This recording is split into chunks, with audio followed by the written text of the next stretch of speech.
caregivers just say this about death. And I'm very committed to this idea until somebody proves me wrong, which will be interesting, and then I'll shift. But I believe that we die the way we've lived. And I've walked or watched and witnessed and participated in a number of deaths along the way of my life. And several of them are in the book. And they have all just been brilliant teachers and for me, the deathing piece. Hmm.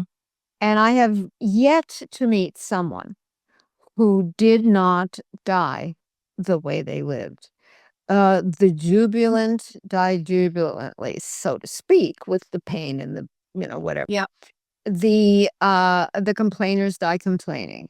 The people who isolated and didn't let love in die alone or lonely, even if they're not alone. The codependent people die worried about how everyone else is doing in the room.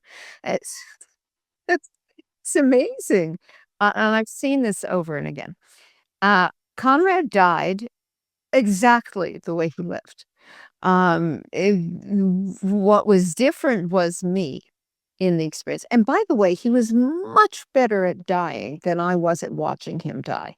That was the impetus to write the book in the first place, was to deal somewhat with what was going on in me, but also to share about this what happens to the caregiver? What happens because the patient has one thing to do, which is to try to, in his case, to try to get better, Yeah. right? And they have a very specific purpose.